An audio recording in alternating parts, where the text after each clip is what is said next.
Meghan and Harry open up to Oprah Winfrey about the trials and tribulations of being young, good-looking, and very wealthy members of the royal family. I mean, seriously, who isn't a victim at this point, right? Friends, it's time for Hold the Line.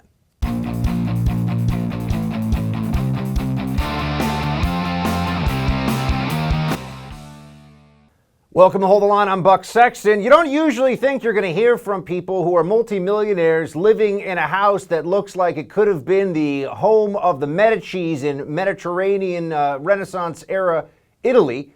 But nonetheless, here we are. We are looking at Harry and Meghan, and they are just so upset. In fact, after not really producing any good or service for the public, but still being incredibly wealthy and being quite famous in the bargain too, they want to tell everybody about how sad they are. Now look, I got to tell you, I thought we fought a war over 200 years ago, so we could quite honestly never give a crap about the royal family again. But here's how I'm going to make this matter for you, for me, for all of us right now who are still sane in this country. This is yet another example of the victimology mindset that has overtaken the entirety of the American left, most of, if not all, of pop culture at this point. And we should start to understand, it's not just here in the US, it's also in the UK, it's really much of the Western world now. If you can establish yourself as a victim, if you can create the perception of yourself as a person who is oppressed, there are all kinds of things that come along with that are benefits, right? First of all, you're exempted from any bad decisions. Any disappointments you've had in your life? Any times where you've perhaps treated people poorly or made the wrong decision or been undisciplined, made the wrong choice, whatever it may be. Wasn't your fault. You're a victim. Other people push you into that. Other people are the reason for the shortcomings or the failures that you may have experienced, that we all experience, by the way. But if you're a victim, it's not on you. You get to blame other people. That's a very seductive mindset, isn't it? Oh, but it gets better than that. If you're a victim, you also get to make demands based upon the moral compulsion that you're insisting other people are now obligated to engage in. They can make demands of you. You get stuff now because it has to be made right. You've been victimized. You need to be given things. It's only fair. It's only right. But did anyone actually do something to you? No, it's the system, you see. It's this broad, amorphous, but omnipresent and overly powerful system that determines every aspect of the victim's life. They can't tell you specifically what the one incident is, but they know that people should feel sorry for them, people should be supportive of them, and ultimately people should give them stuff and do what they say, not criticize them. This is why victimology is an incredibly powerful mindset that brings with it a whole lot of upside, a lot of benefits for people. Bad for society, rooted in narcissism and falsehood, but powerful nonetheless. Here we have the first place you want to go in America today, or in the UK, I suppose, if you want to claim victimhood status, find a narrative that ties into racism and white supremacy. And Meghan Markle, married into the royal family, was a third-tier actress nobody had ever heard of before. Now she's a global celebrity with millions and millions of dollars, living in a giant mansion. It's all so hard. The only way she can really start to convince you of that is to say, well, I mean, there was some racism. Play it.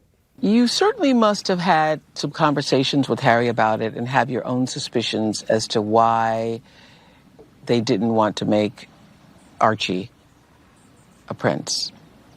What are those thoughts? In those months when I was pregnant, all around this same time, so we have in tandem the conversation of he won't be given security, he's not going to be given a title, and also concerns and conversations about how dark his skin might be when he's born. Really?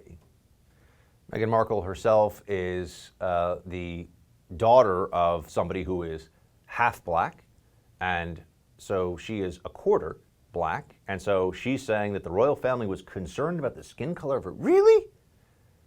That there was a big question about that? That was a big problem? I mean, I wasn't there, you weren't there, we don't know, but all of a sudden, guess what? She's a victim. Look at that. All of a sudden, being a millionaire, celebrity, celebrated, front page of the newspapers, everything all the time. Now you might say, I don't care about the British royal family, Buck, and to which point you'd say, yeah, or I would say, yeah, I get that. I don't really either, but you see, this is indicative. Whether it's Hillary Clinton saying that she lost the 2016 election because she's a woman, not because she's corrupt and shrill and unlikable, because she's a woman. Or when you have globally famous multimillionaire athletes, LeBron James comes to mind, a superstar. I mean, one of the most fortunate people on the planet who's complaining about how, as he said, quote, black men in America are being literally hunted every time they leave their homes, by the police, mind you. They create a victim status for themselves because this is now, it's like a psychological plague that has descended across all of Western civilization. People want to be victims because it means you get all this upside and you're not held for any of the downside. We can even go beyond that. Meghan Markle talked here about something. Now, a lot of people suffer from mental illness and real mental health problems, but they generally don't go into it in detail when they're trying to drum up sympathy for themselves in an interview with Oprah that they paid $7 million for, and that will be watched by probably 1 billion people when all said and done. But here's Meghan Markle letting you know, well, she went to that very scary place too. Look, I was really ashamed to say it at the time, and ashamed to have to admit it to Harry, especially. Because I know how much loss he suffered. Mm-hmm. But I knew that if I didn't say it, that I would do it. And I just didn't want to be alive anymore. And that was a very clear and real and frightening, constant thought. What was so hard exactly? That's one thing that doesn't really ever seem to come across. What was the challenge? That there were some indignities of being in the royal family and not being treated the way one thought one should in the royal family? I mean, a lot of people are showing up all across the world, and across America, of course, to jobs where they're poorly treated, where they're not making enough money, where they could get fired at any moment. They're barely paying their bills. They live in a house with a leaky roof, or they're in an apartment where the heat gets turned off every time it gets cold out. I mean, people got problems all over the place. What exactly are we supposed? It's so hard? I mean, look, we all struggle. I get that. Everyone's got their own challenge. Everybody can make a case for how their life is challenging in some way. But we don't all get millions and millions of dollars for no reason other than just existing, really, and then get to go and sit down with Oprah and whine about it. But this goes to show you, the ultimate status symbol in America today is to be a victim. That's the ultimate status symbol. Because then nothing you've ever done is your fault. There's no wrong you've ever committed. You've only been wronged, and you deserve so much more than you have. Harry also here seems like a guy who, let's just say, is not really thinking all that clearly. Some guys who have been in relationships have certainly been there before. You know who saw this one coming? Donald Trump. Let's play that. Prince Harry and Meghan Markle chimed in on the U.S. election and essentially encouraged people to vote for Joe Biden. I wanted to get your reaction to that. I'm not a fan of hers. And I would say this, and she probably has heard that, but I wish a lot of luck to Harry, because he's going to need it. The Trumpster sees many things. He sees things in advance. Coming up on the rise of cancel culture and victim culture, we'll talk to Rob Smith. He's the host of Rob Smith is Problematic. It's a podcast. It's fantastic. He's also a First TV contributor. Stay with us for that. Have you ever wanted to invest in real estate, but you didn't have the time to do it on your own? I felt exactly that way until about a year ago. I've always loved the idea of real estate investments, but I didn't know how to invest in real estate while staying committed to my profession. You see, I'm doing 5 hours of original content programming every day. Like you, I'm really busy. I know you got a million things going on too. So how are we ever going to start investing in real estate on our own, right? Well, about a year ago, I met my friends at Done For You Real Estate. They took all the guesswork out of it for me. They told me what cities to look at, then we settled on one. They found me an awesome property in one of those cities. They rented it out for me right away. They managed the tenant for me, and now I get a check every month like clockwork. Don't wait another second. See if my buddies at Done For You Real Estate can do for you what they did for me. All you have to do is visit doneforyoubuck.com to see how it works. That's right, doneforyoubuck.com. Visit doneforyoubuck.com today to start your real estate investment journey with pros who will walk you through every step of the process with a proven track record. doneforyoubuck.com. Did you leave the country because of racism? It was a large part of it. I remember that the Santa Bali fundraiser. Yes. One of the people at that dinner said to me, "Please don't do this with the media. They will destroy your life." This person is friends with a lot of the editors and like that. And I said, "Sorry, just elaborate. What do you mean by that?" Obviously, I knew. He said, "You need to understand that the UK is very bigoted." And I stopped him. I said, "The UK is not bigoted. The UK press is bigoted, specifically the tabloids. Is that what you mean?" He goes, "No, the UK is bigoted." And I said, I completely disagree. But unfortunately, if the source of information is inherently corrupt or racist or biased, then that filters out to the rest of society. Prince Harry and Meghan Markle slamming the royal family in a bombshell with Oprah Winfrey, dropping allegations of deep-seated racism within the monarchy without naming names. So is no one safe now from the woke victimhood culture in society here in America or over in the UK either. Here to discuss, Rob Smith, the first contributor and host of Rob Smith is Problematic, a podcast, which you should check out. Mr. Rob Smith, good to see you. What's going on, Buck? So what do you make of this? You know, all of us, so that they want to have the world on their side in a sense. They want sympathy. And now we're being told that the British royal family, which is all about optics, all about public perception at some level, is just really racist? What do you make of this? What I make of it is that it's very interesting that we have literally a multimillionaire being interviewed by a billionaire.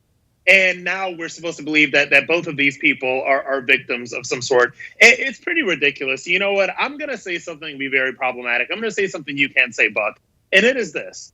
Meghan Markle is, I think, 1/4 black.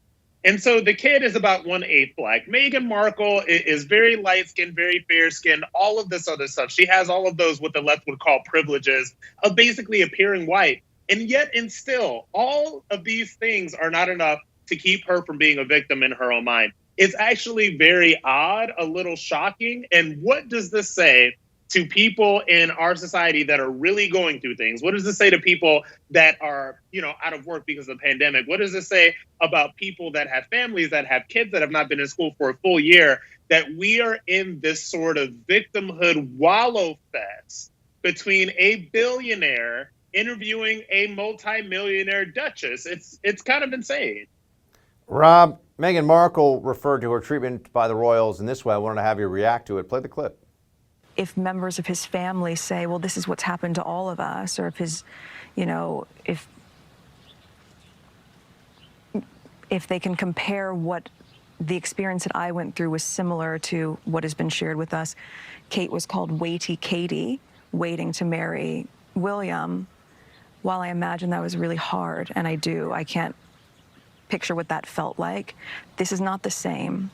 And if a member of his family will comfortably say, we've all had to deal with things that are rude and racist are not the same. Racism.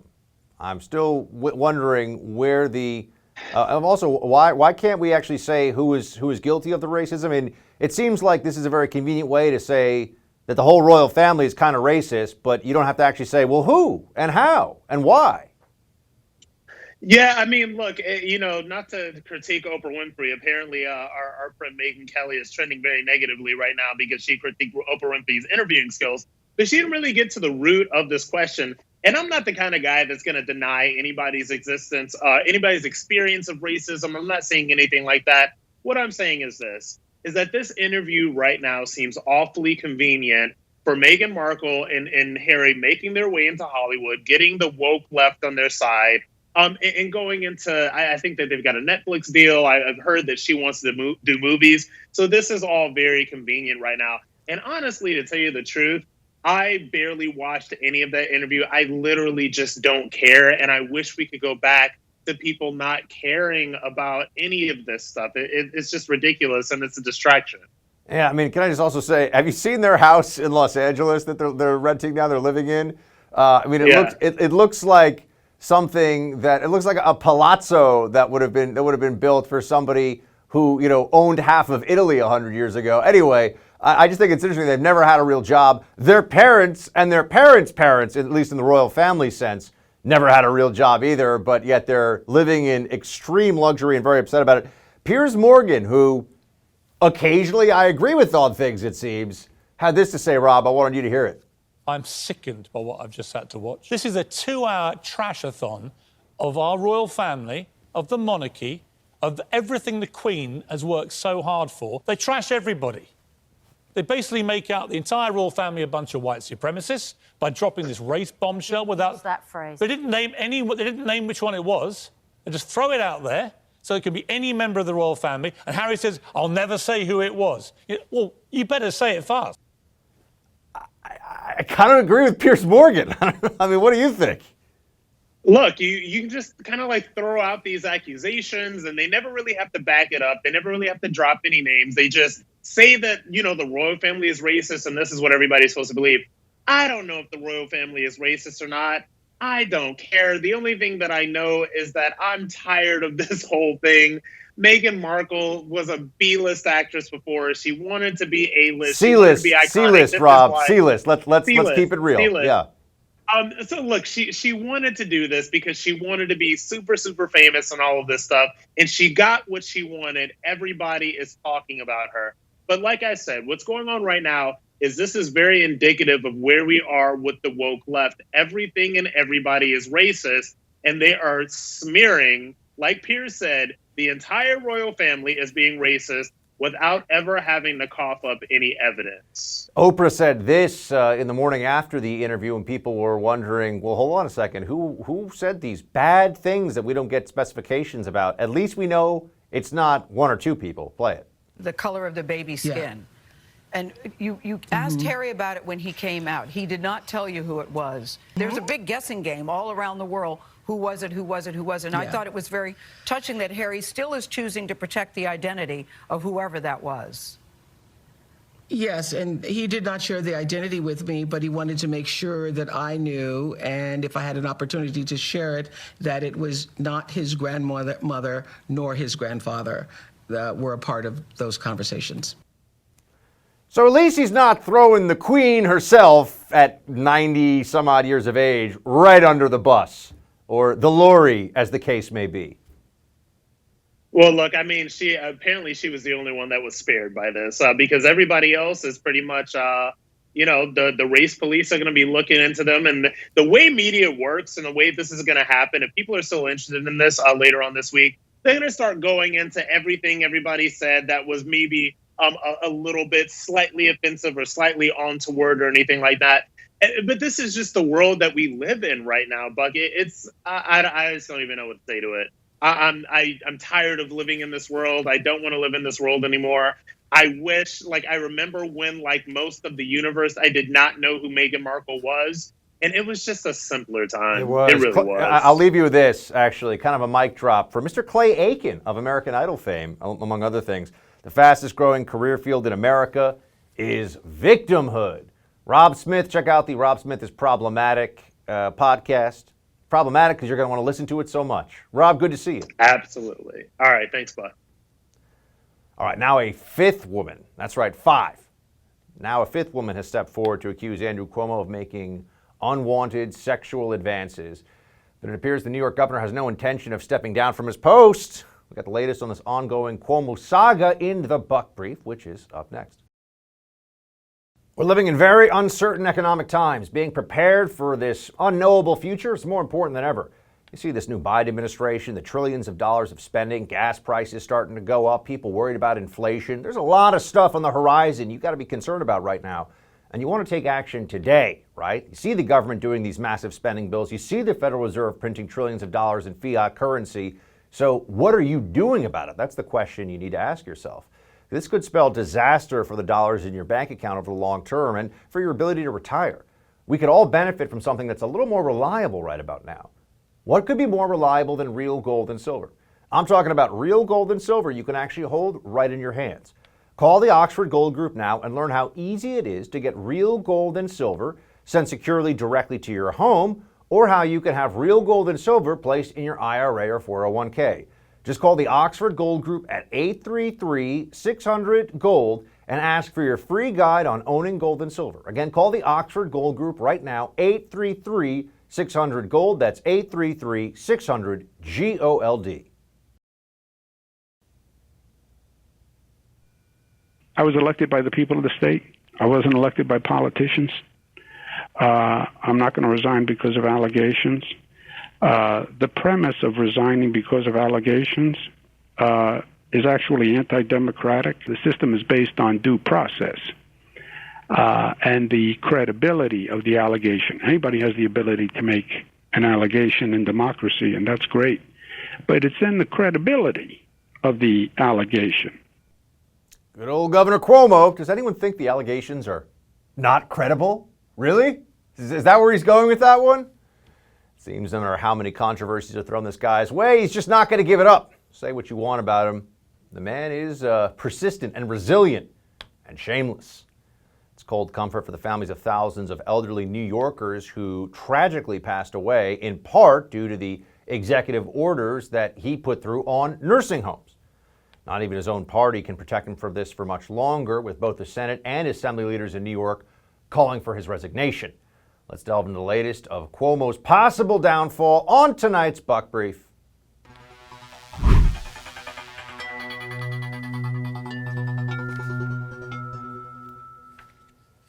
It was Republicans, it was conservative media, but now even some Democrats are starting to think that maybe Cuomo is too toxic to hold on to any longer. Here's a statement from Senate Majority Leader Andrea Stewart Cousins. Let's get right to it. Every day, there's another account that is drawing away from the business of government. We have allegations about sexual harassment, a toxic work environment, a loss of credibility surrounding the COVID-19 nursing home data, and questions about the construction of a major infrastructure project. New York is still in the midst of this pandemic and is still facing the societal, health, and economic impacts of it. We need to govern without daily distraction for the good of the state. Governor Cuomo must resign. Now, I agree with the leader here of the Senate, but I am pretty sure if we're going to place bets on this, I think it's a fair bet to place that there's no way Cuomo's actually going to resign from his post. He's going to fight it out at the very end. They will have to pry his fingers off the governor's desk to get him out of that office. Not going to happen. Not going to happen. You even have the Speaker Hasty adding into this too. These are Democrats, remember folks. These are Democrats. The allegations pertaining to the governor that have been reported in recent weeks have been deeply disturbing and have no place whatsoever in government, the workplace, or anywhere else. I too share the sentiment of Senate Majority Leader Stewart Cousins regarding the governor's ability to continue to lead this state. We have many challenges to address, and I think it is time for the governor to seriously consider whether he can effectively meet the needs of the people of New York. No. Of course he can't. This isn't about whether Cuomo can effectively meet the needs of constituents. This is about whether Andrew Cuomo can effectively meet the needs of Andrew Cuomo. We all see that. We're all quite aware of what's going on here. This is a guy who was held up as a hero, and he loved it. You know, he got a 7-figure book deal. That's right. He got paid over $1 million for the book on COVID leadership, because that's what major publishing houses do. They pay off Democrat politicians whenever they can by giving them big book deals for books no one's going to read, so that later on, as they ascend up the political ladder, they can be the ones to get the ghost-written memoir that might actually sell some books, right? This is how it works. The system takes care of Democrats in power, no question about it. But Cuomo didn't take care of people in nursing homes, that much is for sure. And the fact that the media has honed in so much on the sexual harassment allegations should not take away from the fact that by far the more serious scandal of the two, in terms of the ramifications, in terms of the actual damage done, was what happened in those nursing homes in New York State. But Governor Cuomo terrifies Democrats. He keeps vendettas and does not let them go. He will actually punish those who speak out against him, as he has done for many, many years. He understands the machinery of government in New York State. So for those of you who aren't in New York, you're saying, why does this matter to me? There are plenty of governors like him across the country who wield much more power than you'd realize, that even affects your day-to-day life, certainly affects your business in the state that you live in.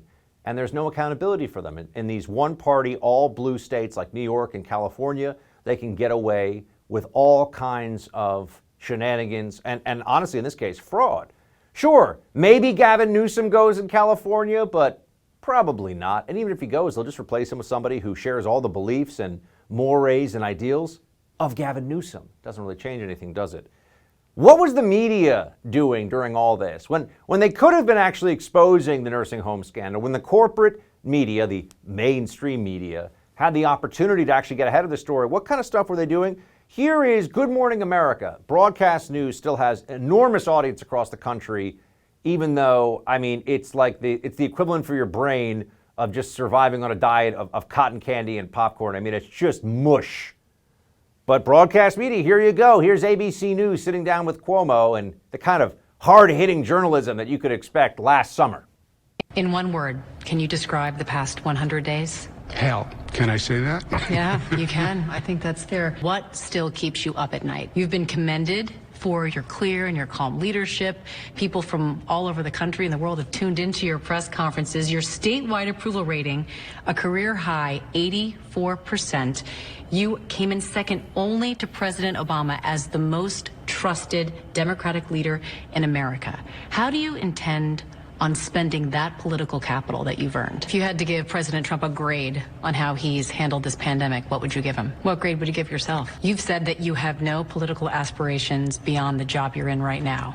Right. A lot of people are asking why. Why not think about something grander, bigger, presidential? Yeah. Journos speaking truth to power or giving power a back rub on TV. Same thing, right? Cuomo, you're not out of the woods yet. The city of Minneapolis is preparing for the trial of Officer Chauvin, formerly of the Minneapolis Police Department, who's accused of killing George Floyd. What happens if he's found not guilty, or perhaps even if he is found guilty? We've got the founder of the Liminal Order, Jack Murphy, joining us next to discuss the possible violence. We are prepared as any city in America could be, and we are prepared as we can be to quell violence and destruction. The court process will go on, and if people are being violent and destructive, they will get arrested and they will go to jail. Law enforcement leaders in Minneapolis assuring the public that they're ready to keep the city safe as it braces for the trial of Derek Chauvin, the former officer being charged with second-degree murder and manslaughter in the death of George Floyd. The city of Minneapolis is becoming unrecognizable with each passing day. You've got businesses boarded up, National Guard troops on watch, barbed wire fencing of government buildings, and Minneapolis Mayor Jacob Frey says the trial is, quote, probably the most significant one that their city has experienced. So what can we expect in the coming weeks as this trial unfolds, comes to a conclusion? Let's talk about that and more with founder of Liminal Order, Jack Murphy. Jack, good to see you. Good to see you, Buck. Happy to be here.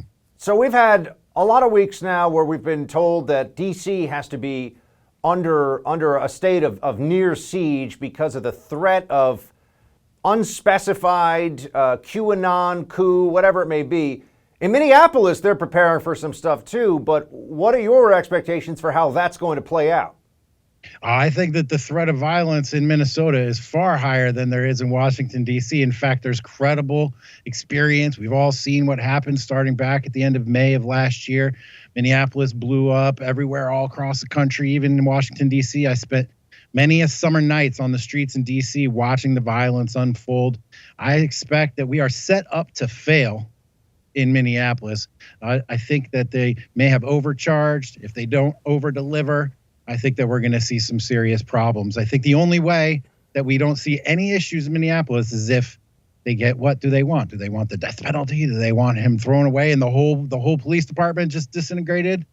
That might be the only thing that calms people down there. Well, this is what I think everyone needs to be aware of, even if, and I agree with the notion there may have been overcharging here with the second-degree murder charge. I think that's just, you can't substantiate that other than because of the politics involved based on the facts that we know. But even if we get a guilty verdict, let's say on the manslaughter charge or perhaps on both, we should all be prepared for the very serious possibility of widespread riots anyway. I mean, George Floyd is dead. We know it led to riots all through the summer of 2020 across the country, notably in Minneapolis, where even a police station was burned to the ground. These neighborhoods, by the way, Jack, still haven't recuperated. They may be in for a second round of violence no matter what the end result of the trial is. Yeah, and these cities, they take a long time to recover. I mean, Washington, D.C. took 20, 30 years to recover after the 1968 riots. What you saw was white flight, they called it, people leaving the cities for the suburbs, leaving just bombed out neighborhoods in Washington, D.C. for decades that had only just begun to turn around. I'm afraid the same thing going to happen in Minneapolis. I think what we just need to be prepared for is violence. It's coming. If there's even discussion in the trial about him being on fentanyl or other issues that may have led to his death, it's going to be seen by the antagonists out there as just a reason that the system is against them, evidence that the oppressive system of the white dominant supremacy culture is still at work here. And I unfortunately see very few outcomes in which there is calm and peace and resolution and everyone is happy and singing Kumbaya after the verdict. Well, our national corporate media seems much more concerned as a general matter about the threat of imminent, or I guess now not so imminent because it's been weeks, now going on months without there being actually anything happening there. In Washington, D.C., Congresswoman Lauren Boebert said this about some of those security preparations. Welcome to Fort Pelosi, where Democrats decry walls from within their own heavily guarded razor wire wall. Democrats don't want to protect you because they don't care about you, but they'll spare no expense protecting themselves. It's time to cut the crap and remember, this is the people's house. Madam Speaker, tear down this wall. Jack, I used to do threat reporting in the CIA and handle threat reporting inside the NYPD's Intelligence Division Fusion Center. We dealt with FBI, we dealt with all the federal agencies. I've seen a lot of threat reporting in my day. If there was a reason for the fences, the National Guard to still be deployed in D.C., we would know about it at this point. That would have been told to us. It would have leaked at a minimum if they hadn't made an official statement about it. So what's going on here? This is purely 100% political theater. They have established this military presence in Washington, D.C. in order to imprint in our memories the notion that the Capitol needed to be guarded by armed troops at the transition time around Trump's presidency into Biden. This is solely for the history books. This is solely for the theater. It's solely to scare people. In fact, the one other option that I considered was that, are you familiar with the phrase Fed posting? That some of these groups may have been infiltrated by federal agents who are encouraging people to storm the Capitol, who are encouraging people to do these illegal activities, but no one's listening. No one's listening. It presents a funny scenario that this may be Fed posters, as it were, influencing the reaction of the federal security state here, which is kind of ironic, actually. But truly, to me, this is all political theater, just meant to make us feel scared, worried, and concerned. It would seem like, given how much the media has been generally in hysterics about the January 6th riot, claiming that it was an insurrection, claiming that this was an attempt at an armed coup of the United States government, and how we've been getting a months-long lecture now, anybody who ever voted for Trump or is even right of center, on political violence. Meanwhile, I have a feeling, Jack, that while they're all prepared for violence that won't happen in D.C., they are making preparations in Minneapolis, but the threat level there is much more likely. It's much higher. There'll be something that goes on. If it does break out into chaos in Minneapolis, I have a feeling CNN, the New York Times, will be talking about how this is the result of oppression, that this is the backlash that we should expect as a society for lack of equity, not even equality. Yeah, unfortunately, I feel like everything is set up for some sort of calamitous event to come out of the trial. I don't think that the mob is going to get what they want in terms of their justice. The anger is pent up. They've been waiting for this. And I suspect that no matter really what the outcome in terms of the verdict, unless the guy gets hanged, there is going to be some sort of violent outbreak, and there'll probably be a CNN guy there, maybe on the street with a burning building behind him on the microphone saying, all is calm here in Minneapolis, ladies and gentlemen. There's not much going on here. Mostly peaceful arson spree, as they tend to call it. Before I let you go, just a quick one here on masks. I find other people in the media who are at least willing to ask questions about this. It's like we're a little squad of would-be truth tellers about this issue. CDC just put out a report on masks suggesting that mask mandates themselves. Well, first of all, here's the guidance for fully vaccinated people that, with fully vaccinated people indoors, no mask or distancing. Visit with unvaccinated people from a single household, if low risk, indoors, no mask, no distance. I mean, no one's going to actually follow this at this point anymore. I mean, they can say things, but we've even seen with mandates for masks in public, The most recent CDC study, Jack, I know you saw it, so did I, suggested maybe 1%, but it's really within the margin of error. We weren't promised margin of error reduction in virus and deaths from masking. And anybody that says otherwise is full of it.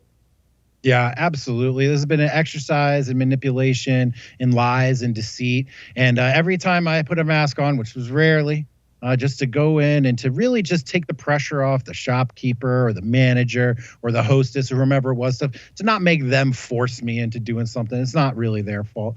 But every time I put it on, I knew that it was just theater and it was just bull. And now that the CDC has come out with a study, with science, showing that the benefit was maybe 1%, it's very clear that this was never really about stopping COVID or the spread. It was just about looking to be seen like they were doing something. Hey, look, we're doing something. Hey, aren't we great? But really, what are they doing? They're just corrupting all of us and torturing us and setting us up to be manipulated again in the future, unfortunately. Jack Murphy, good to have you on. Hope you'll come back. Thanks for joining us. My pleasure, Buck. Good talking to you. The Washington Post relentlessly mocked after publishing one of the most cringeworthy headlines in the paper's history. We got that story and more in Quick Hits up next. You never thought COVID-19 could cost you your home, right? Well, it just might. Here's how. Cybercrime overall is up about 75% across the board. And the most serious cybercrime when it comes to your home is home title theft. That's right. Cybercriminals, foreign and domestic, are now after our homes, and it's a lot easier than you'd think. The title documents to our homes are online now. The thief finds your home's title and forges your signature on a quitclaim deed stating you sold your home to him. Then he takes out loans on your home and leaves you in debt. You won't know until late payment or eviction notices arrive. Insurance doesn't cover you, and neither do common identity theft programs.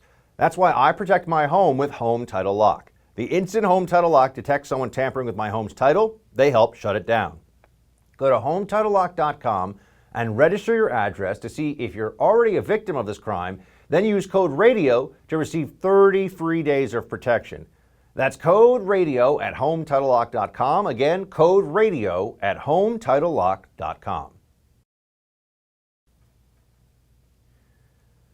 The Washington Post goes full-on North Korea-style propaganda with the Biden COVID relief bill, the Democrats' COVID relief bill, and CNN's Bro Cuomo facing backlash for a racially insensitive comment. Those stories coming up on Quick Hits right now. Let's get right to CNN. We've got a couple of CNN moments here for you. The first one involves a fellow that we call Bro Cuomo because he is the brother of Andrew Cuomo, but he's also a bro, if you know what I mean. Do you even live, bro? He's that kind of bro. And he says things sometimes you go, if you were a Republican, if you were a conservative, his career would probably be in a whole lot more trouble, but he's a Democrat, so they give him mostly a pass. But even he sometimes crosses the line in a way where his own side, the Democrats, have a problem with it. And here's an example of it. Just looking out of the window, watching the asphalt grow, thinking how it all looks hand-me-down. How do you know the words to Good Times? You know I'm black on the inside. So, good times, anytime you need a baby. I got to tell you, I feel like if a conservative said that, there'd be calls for boycotts and everything else. Look, I hate that people have to be so are so oversensitive all the time these days. But the only way to make the left stop is if they have to live by the insane rules they try to enforce against the rest of us. But as we know, they employ double standards because it's really just about power. It's not about standards, and that's what they'll do with this too. And Bro Cuomo will certainly be just fine. And then there's another CNN host that we should be talking about, Mr. Don Lemon. Now let's understand something here. Mr. Lemon is a multimillionaire CNN host, and he is supposed to be a journalist. He's supposed to be fair-minded in his approach to things and to give both sides. But here's an example of where you say, so there aren't two sides, or as a journalist, you don't even want to know both sides? Harry and Meghan, I know we've talked about them too much. I promise that's probably going to be the only Harry and Meghan show or segments in a show we ever do here, hopefully. Never have to do it again. But we made it make sense. But Don Lemon is out there saying stuff about how we don't even need to hear from the royal family. No two sides. People say, well, we haven't heard from the other side. What's the other side going to say? They're going to say, of course, we're not racist or whatever. But what did they do? Think about their actions. They did not stand up for their own, because their own was married to a black woman, had a black child. They didn't listen to him inside of the royal family. They let him go. They let him leave the country. They wouldn't come to terms with what they wanted to do. So, listen, we've only heard from one side, but that one side at this point rings very true. Really? But if you're used to playing the victim card in the media, if you're a Democrat who believes that victimology is somehow a healthy cultural trend in this country, one that's now dominant, I guess anytime somebody claims that victim status, you're going to go along with it. Because remember, you can attach yourself to their victimhood for your own purposes of virtue signaling. Oh, I stand with the victim because I'm a good person and I am virtue signaling. See how that works? Everybody wins except the truth and decency and achievement and society. But everybody wins when you play the victim game. Who's involved in the victim game, everybody else gets crushed. Washington Post, supposed to be journalists. You would think maybe they have more integrity in journalism than, I don't know, CNN, which is just a propaganda network for the left and it's a joke. But no, Washington Post, not much better. Here are the kind of things you can expect from the Washington Post for the next 4 years if you haven't already seen plenty of this. They have Biden stimulus. This is a headline. Showers money on Americans, sharply cutting poverty in defining move of presidency. I mean, they're kidding, right? The guy's been in office for 2 months. Let's just start with, how could they even know that this is the defining move of his presidency? We can pause on that one. How is this sharply cutting poverty? All we have to do is give everybody who makes less than 80 grand a year or 80 some odd grand a year $1,400 and poverty's gone? Or cut down drastically? I don't think so. You don't think so. Nobody really thinks so. So why does the Washington Post write this stuff? Well, because they do. WAPO headline here. Biden is rolling back the culture war and the country should thank him. Another one. This is gaslighting. I mean, give me a break. They've gotten rid of so many things in the past. I mean, you look at the pro-life issues in this country and the Mexico City policy. The Biden administration now wants global funding for abortion-related programs all over the world. Your tax dollars going to that. The Biden administration gets rid of effectively or opening up female sports to biological males on day one of the presidency, as if that's a critical issue. So many areas where they just went right into the culture war, and now they're acting. Now the Washington Post is telling you Biden's getting us away from the culture war. Right? They do it just to show you that they can, don't you see? They do it in your face because that's a way to demean you and your position. See? Not only are we going to rub your face in it, we're going to lie to you about it while we're doing it. That's how they do things. And we've also got Greta Thunberg, though, weighing in on the Biden administration. Here's what she has to say. She's 18, so we can criticize her now publicly. Go ahead. Well, you shouldn't take that from me. I'm just a teenager, so I don't have the mandate to sort of give grades like that. My opinions on this doesn't matter. You should rather look at the science and whether his policies are in line with the Paris Agreement and to stay below 1.5 or even 2 degrees Celsius. And then you can clearly see that, no, it's not nearly enough in line with the science. And that's not me saying, that's just black and white, looking at the facts. I gotta tell you, I'm actually kind of proud of her. As a little left-wing propagandist, she's learned faux humility at the age of 18. Oh, I'm not in a position to tell you the thing that I'm about to tell you because it's what the science says. She's learning the tricks young. I gotta learning the ways of the game at an early age there. Propaganda. You can never teach them too young. That's it for tonight's Hold the Line. The No Spin News with Bill O'Reilly is next. Shields high.